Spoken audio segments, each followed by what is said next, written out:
This month we are shining a spotlight on some important figures from history, from Black history. Last week we talked a bit about Reverend Pauli Murray. I posted it to our community Facebook page this week, but I saw the news this week that Reverend Pauli Murray is going to be featured on a U.S. quarter in the near future, which I think is really cool. Well-deserved. And speaking of important figures who are printed on money, today we're going to be talking a little bit about Viola Desmond, who is on the $10 bill here in Canada, which I happen to have one of. And I think most of us, well, a lot of us will remember when this bill was printed just a couple of years ago. And she is let's see if I get this right, like the first Canadian woman to be featured by herself on a Canadian money, something like that. So today, kids, we're going to go to Children's Church in just a moment. We're going to be reading this book about Miss Viola Desmond. But in 2 weeks from today, we're going to be looking at this book together called Church Hat. We're going to do a little craft where we make hats together. And the writer of this book is going to be with us, Deborah Williams, who goes to church here at MCC Toronto. But today's spotlight, Viola Desmond. And my notes are on my phone. So, Viola was born in Halifax, Nova Scotia, back in 1910. And her story is really remarkable apart from what is very widely known about her. From a very young age, Viola noticed how difficult it was finding hair and skincare products for people with black skin. And so she wanted to do something about that. But as a black woman, she wasn't allowed to enroll in beautician training in Halifax. And so she left her home province to study in Montreal, in Atlantic City, New Jersey, and then finally in New York City.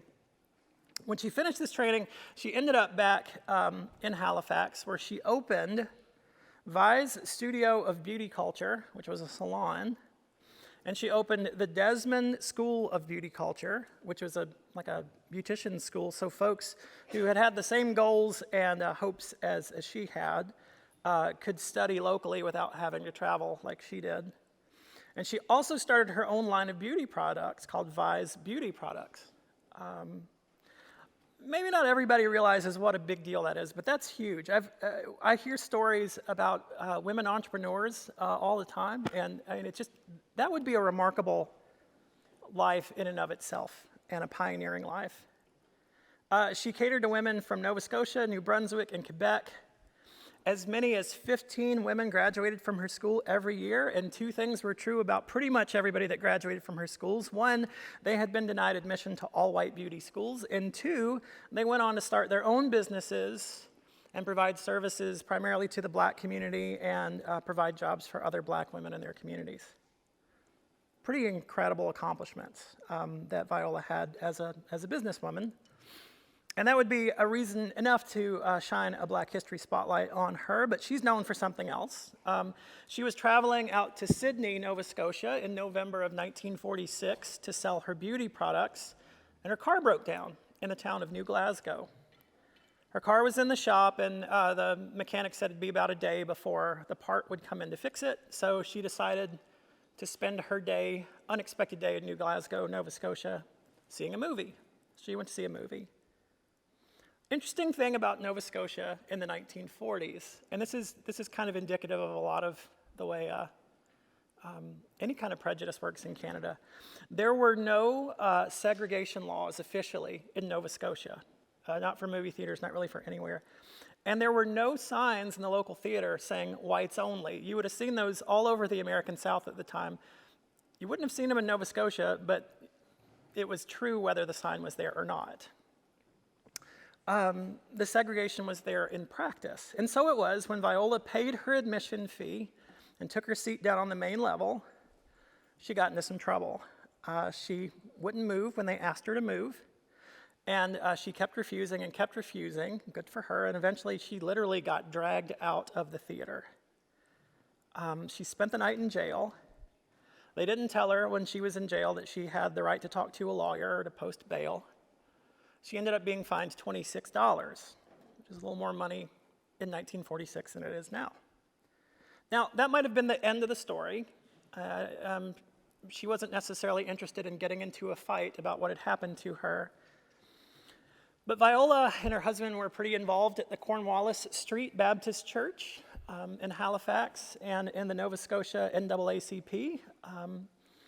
And two of the leaders of those two organizations, the church and the NAACP, were, and these are names that you need to know also, Reverend Dr. William Perley Oliver, who I thought I had on a slide, I don't know, and Dr. Perline Oliver, his wife, both notable civil rights leaders here in Canada.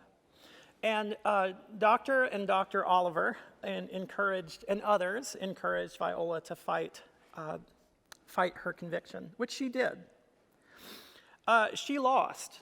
Appeal after appeal, she lost, and ended up being charged with tax evasion, which is an odd thing to be charged with, but there was like an extra 1 cent tax that folks who sat downstairs had to pay. So that's what they charged her with, tax evasion. Again, like they're not going to say whites only, you violated segregation laws. This is Canada, we're not going to say that, but we're going to do it, and we're going to call it tax evasion. Viola ended up spending the last years of her life down in New York, and she died in 1965 at the age of 50. And as I understand it, until the end of her life, that conviction stood, and she never knew anything different about it. Some years later, after her death, and thanks in part to the advocacy of her sister, this whole case got a lot of attention.